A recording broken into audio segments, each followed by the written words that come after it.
యాజమాన్యం ఎవరికి భయం పడుతుంది, దేవునికి భయం పడతాం లేదు నాకే తెలియదు, ఇంకెవరికైనా భయం పడతాం నాకు శత్రువులకు కూడా భయం పడతాం లేదు నాకే తెలియదు. కానీ మా శేఖరన్న చూడగానే ఉండేటువంటి శక్తివంతుడు మా శేఖరన్ ఎప్పుడు కూడా యాజమాన్యం ఎట్టుంటదంటే నువ్వు సై అంటే సై అనేటువంటి దాని మీద ఒక ధీరు లేక పోరాటం చేసేటువంటి వ్యక్తిత్వం ఉన్నటువంటి వ్యక్తి.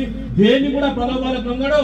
శేఖరన్ అంటే ఒక ధైర్యం, శేఖరన్ అంటే కార్మికుల ఊపిరి, శేఖరన్ అంటే కార్మికుల కోసం తన ప్రాణాలు ఇచ్చేటువంటి వ్యక్తి మన శేఖరన్ అనేటువంటి విషయాన్ని కూడా మరొకసారి మీ అందరూ కూడా తెలియజేస్తున్నా. సంకర పిల్లలు పెట్టుకొని ఊరంతా లేకుతున్నటువంటి పరిస్థితి మనం చూస్తున్నాం. సంకర పిల్లలు పెట్టుకొని వాళ్ళేం చేస్తారో వీళ్ళేం చేస్తారో అదేం చేస్తారో ఇదేం చేస్తారో అన్ని తమాషాలు చూసిర్రు, అన్ని రకాల వేషాలు చూసాము.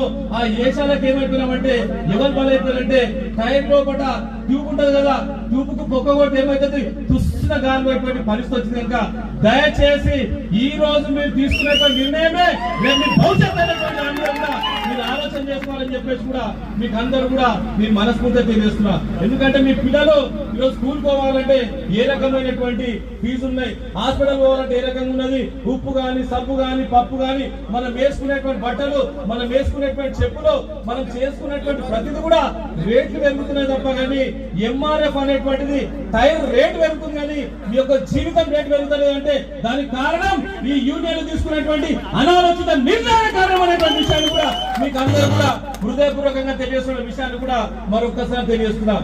చాలా మంది ఎంఆర్ఎఫ్ అంటే నిజంగా చెప్తున్నారు కదా, చాలా మంది మీద ఉన్న మొగుడు వచ్చినా సరే ముందుండి మీకు అందరూ కూడా అద్భుతమైనటువంటి మా అగ్రిమెంట్ చేసేటువంటి శక్తివంతుడు మా శేఖరన్ అనేటువంటి విషయాన్ని కూడా మీకు అందరూ కూడా మరొకసారి తెలియజేస్తున్నా. చాలా మంది ఏంటంటే బీర్లు పెడుతుంటారు, బిర్యానీ పెడుతుంటారు, కళ్ళపల్లి మాటలు చెప్తుంటారు, కహానీలు చెప్తుంటారు, అవి చెప్తుంటారు ఇవి చెప్తుంటారు. మనం చూసాం